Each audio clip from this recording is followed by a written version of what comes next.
and welcome to another Smaulgld live stream. Today is Friday, August 10th, 2018. And today we're going to be talking about the carnage in the Turkish currency and also in the markets in general today. Turkey's president says, buy gold, or then he says, sell gold, as the Lira craters. Now, the Lira has been having problems for quite some time. Before we get into that, let's talk about the prices of gold and silver today in the backdrop against this Turkish devaluation, as it were, and also the crypto market. So gold held its own today and actually was flat. It had been up a few points, $2 or $3 in the middle of the day.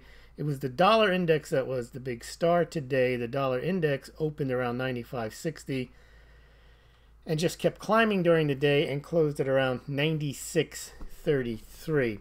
Silver lost a bit of ground on the day, but that's to be expected because gold was serving as an alternative safe haven to the dollar today, and it didn't manage to put out a gain for the day, but it did hold its own. Silver lost a few points. I think silver started the day at around, I think it was 1540, and it closed at 1527. Silver managed to claw its way up and back down from where it started, but ended the day lower. As I said, that's because gold does act as a safe haven when you have this currency turmoil. However, hello, Swamp Fox. I thought the audio wasn't going through, but I just checked and it is. That's because the dollar is, of the fiat currencies, the safe haven.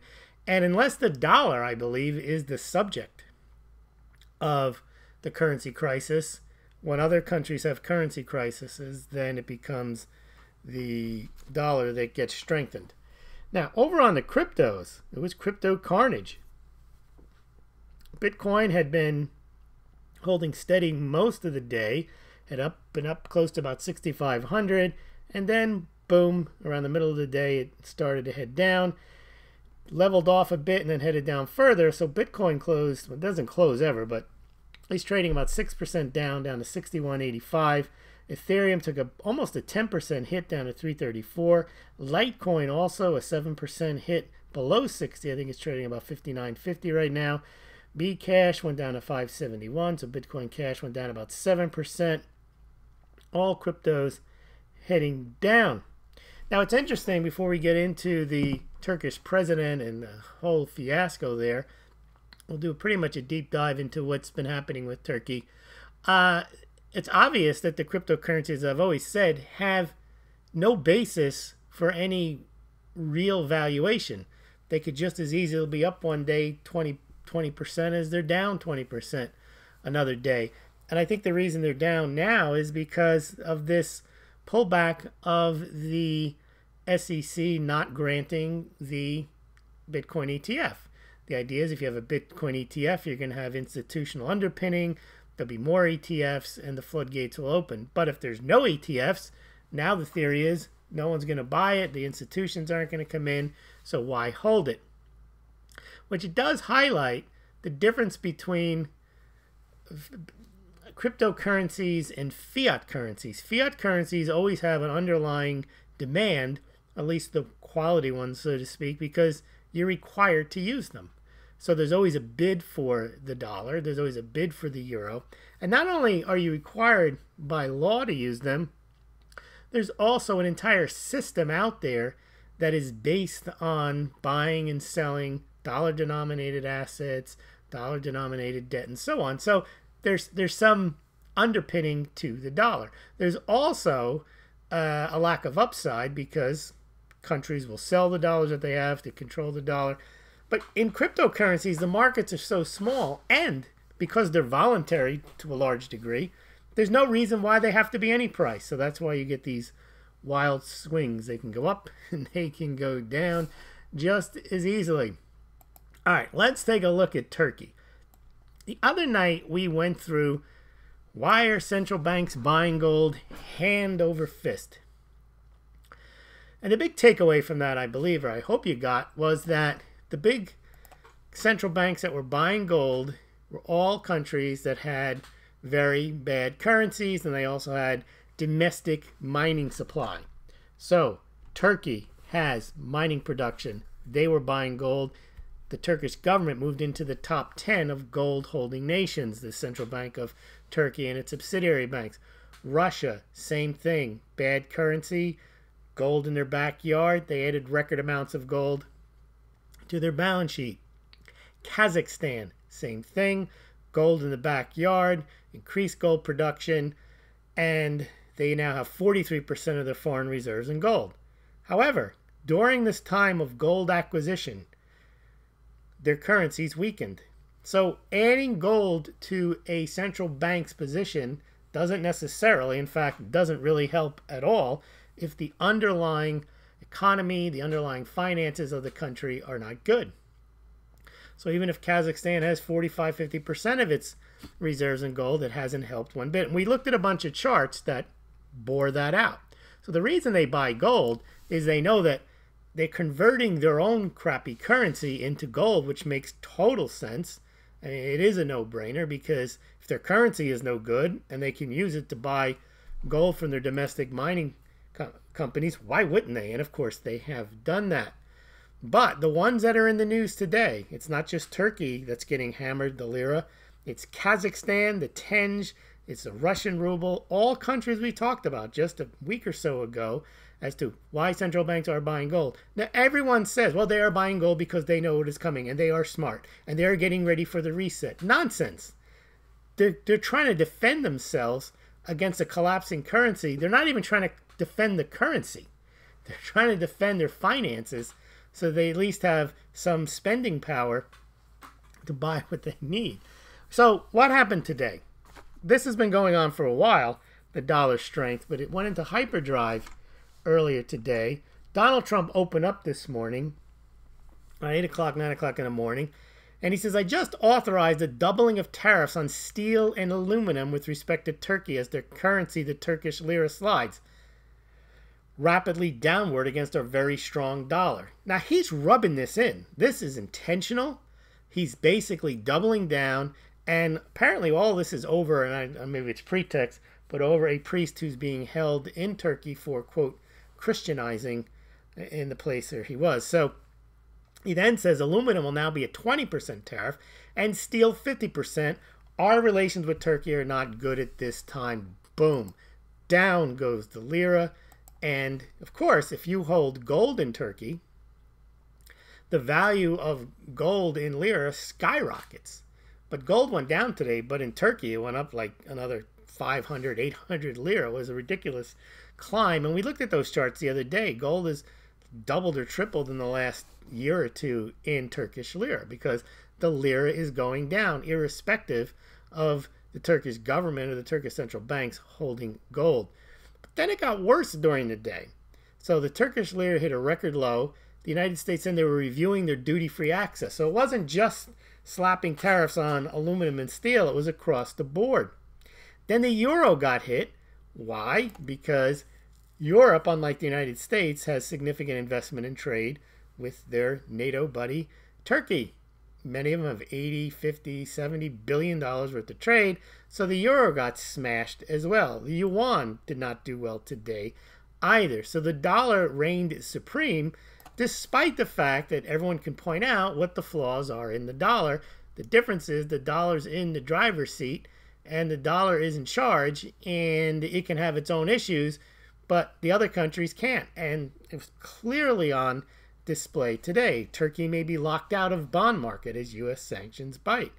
That's not good at all. That's not good news for Turkey. And as we see, adding gold reserves did not help these currencies one stitch. But then we got a very, very interesting, we're saying that gold doesn't fix the structural issues, doesn't change of the economy, doesn't change the amount of debt they have, doesn't change their financing arrangements, doesn't change anything other than they've got some gold and they have some value.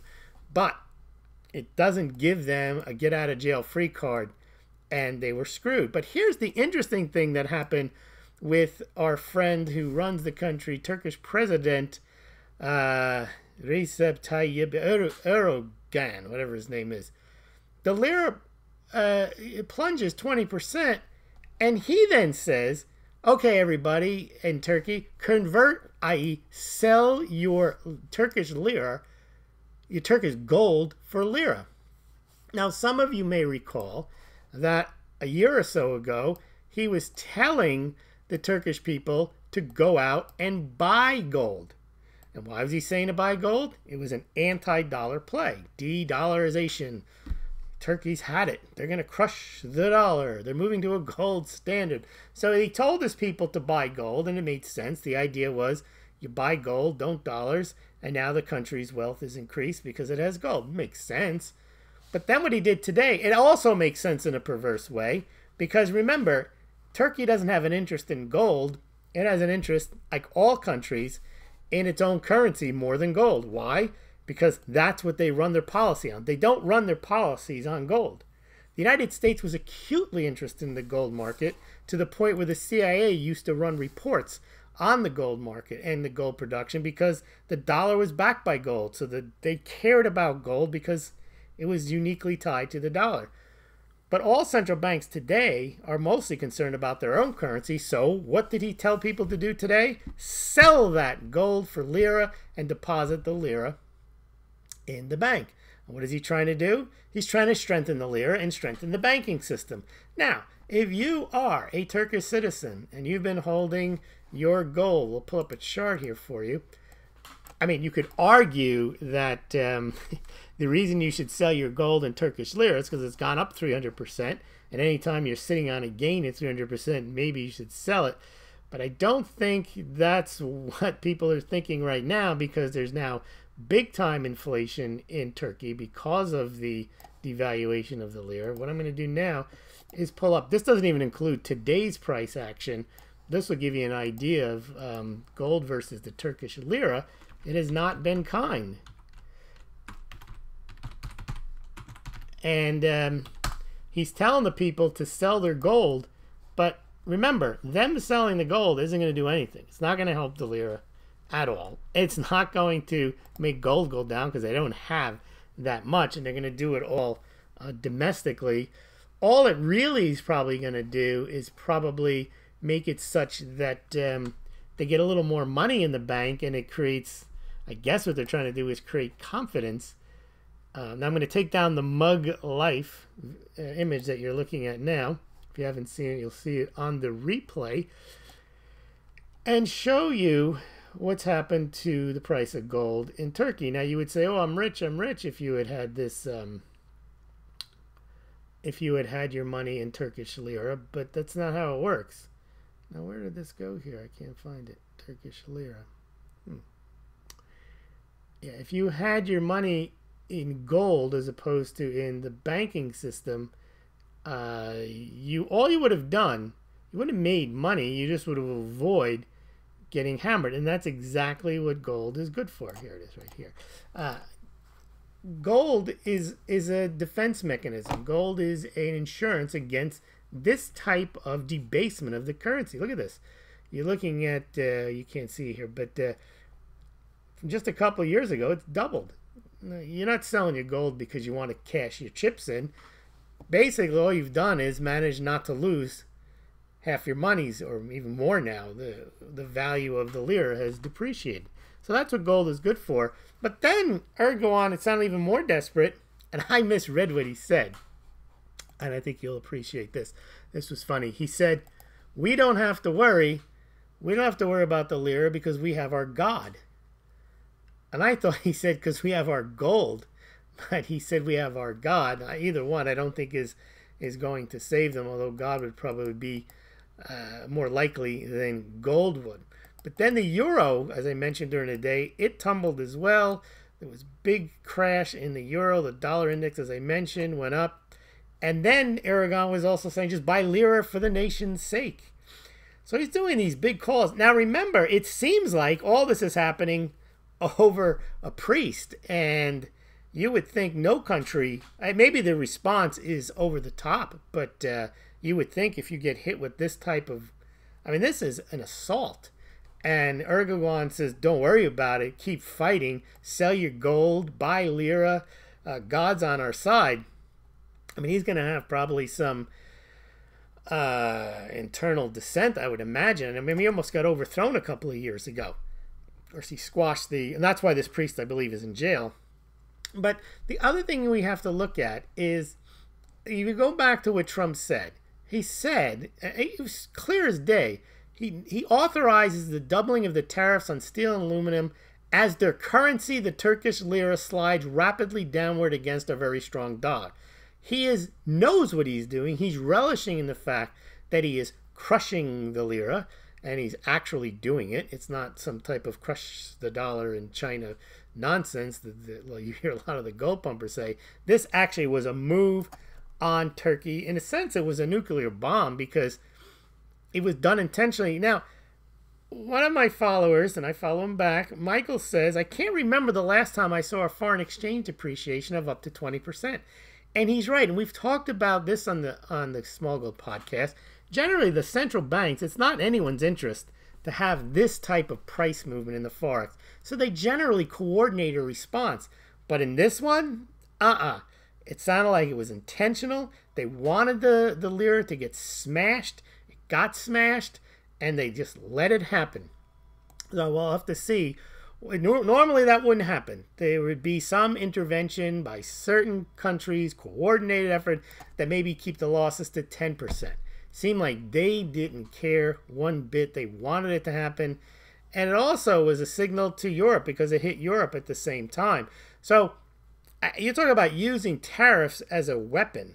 This was it. I mean, this I think is a very shocking day what happened. And again, it points to what we were talking about the other day. The fact that Turkey has gold hasn't made a stitch of difference. It's made a stitch of difference for the individuals who had it. They're not going to be wiped out. That's the key. They had their insurance in advance, and now they're okay. But let me read you someone. I think Lawrence McDonald of ConvertBond. He said foreign bank exposure to Turkey at the end of Q4. Spain 83 billion, France 37 billion, UK 18 billion, US only 17 billion, Germany 17 billion, Japan, Italy about 15 billion. That's from the Bank of International Settlements. Now Russia's ruble extended its steepest slide in almost 2 years. And remember, in 2 years, that's when I say, despite adding record amounts of gold in each of 2016, 17, and still adding record amounts of gold. They're saying the ruble's caught in a perfect storm on the way down. So when people say central banks are buying gold because they know what is coming, it's not going to help them one bit. The value of gold, the value of their holdings is so minuscule compared to the massive amounts of debt. That's what I want people to understand. They keep talking about the United States has so much debt and everyone else is buying gold hand over fist because they are smart. No, they're being prudent. They're not gaining any special advantage. They're just buying a little more insurance. Because if buying gold and adding gold at record rates was going to strengthen your currency, then Russia would not be having this problem right now, nor would Turkey. They're buying it as a defensive mechanism and also because they can. Also, Kazakhstan today announces, and by the way, they got 43% gold reserves. It says Kazakhstan is ready to intervene to slow the 10 slide a day after U.S. sanctions battered the Russian ruble. So all these countries, we talked about this over a week ago, Kazakhstan, Russia, Turkey, they are buying gold hand over fist. They are smart. They are going to crush the dollar. No, they're not. That's not even remotely possible. They are ready for what is coming. They will be ready when the reset happens. These are things that you just might have in your mind, and you can't let go of them, but you haven't looked at the numbers and thought through the whole thing. All right. So that's the story for today. We'll follow it as we go forward. Let's take a look at some of the comments. Swamp Fox says, hello, is anybody out there? Yeah, sometimes, I get a lot of comments, and then I get people talking to each other, which is nice. And sometimes I just get, I don't know if they're lurkers, they just listen. Maybe they're mesmerized and they don't have anything to say.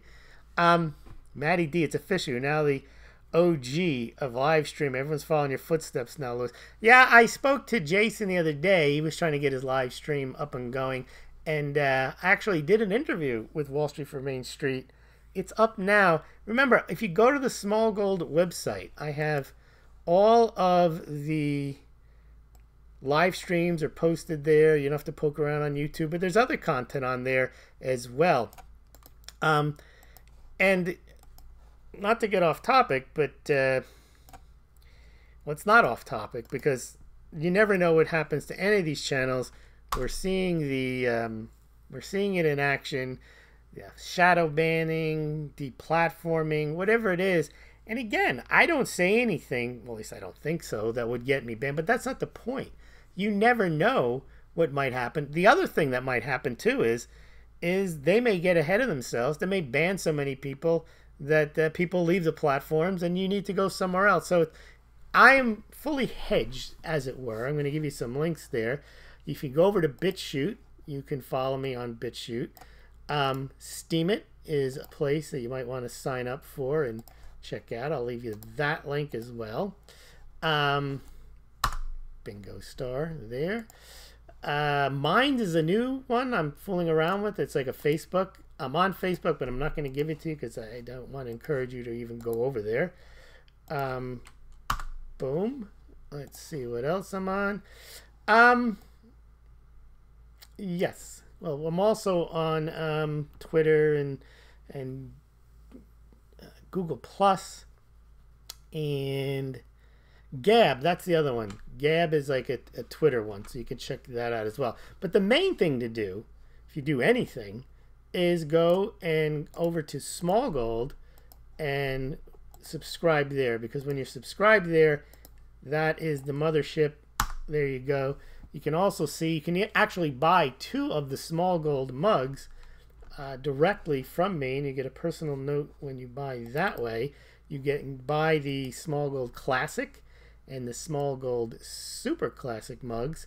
I ship those directly. All other Smaulgld products are going to be sent out via the Smaulgld store. Now, I want to put back up for you Mug Life, so you can take a look at those. There's Mug Life. There it is. And we're back to Mug Life. So on your left, you have the Smaulgld Super Classic. On the right, the Classic. Those are the 2 if you order from the website or below these BitChute or whatever, or YouTube. I will ship those to you directly. To the right is the Smaulgld travel mug to go. Now, I'll give you a hint. When you go to the Smaulgld store, don't buy the first time you see it. It might make sense, but I learned this. Wait till you see a special where they're on sale for like 15%. That's the link right there. They do that on all the items there. They occasionally run sales almost every other day. So just monitor it before you make your purchase. If you want the Smaulgld espresso mug, remember there's still a mug. Mugs are valuable. You can check that out also at the Smaulgld store. All right, let's see what else we got in the way of questions. And I'm going to give you the patron link. I think I have a dirty dozen right now, which is great to have patrons supporting the channel. That's important to support the channels, not just me, but all the other channels, because I know I don't pay even for the hosting fees with the money I make. The mugs I've actually lost money on so far. I'm not complaining, but with the shipping, it's that's why I'm trying to get it to the store. The shipping can be $8 to $10 depending on where you are. All right, but I will make a trip tomorrow to the post office. If you want to order your mug tonight, I will go tomorrow morning. I have a couple I have to get out. All right, let's see. Annabelle, hello. I'm very happy to be able to listen after a week of annoying medical stuff. Oh, sorry to hear. Hope you're feeling better. Sorry to hear the ruble slide. I don't know why you'd be sorry. I mean, that just is what it is. All is one now. Lurking. That's all right. I bet you got your eraser by now. You might let me know if you got your mug, because I didn't ship that. That shipped from the store. Let's see. All is one now. Free bow, clash of bow. What is that? I don't know what that means. Annabelle, I wish there was a BitChute Android app. Yeah, you know, you don't get, there's no Android app for BitChute. You can't live stream on BitChute yet, and Gab does not have, there's not many people on there, and there's no app for that either. So the secondary platforms are not yet taking off. So you haven't received your mug. Did they? I don't know if they give you tracking over there. Well, let me know if you don't get it in a few days. I'll follow up with the store, but I'm sure you'll get it. All right. Well, I want to thank everyone for joining me tonight, and make sure you join me tomorrow night. We do this every night at 8 o'clock Eastern Standard Time, and we'll talk to you tomorrow.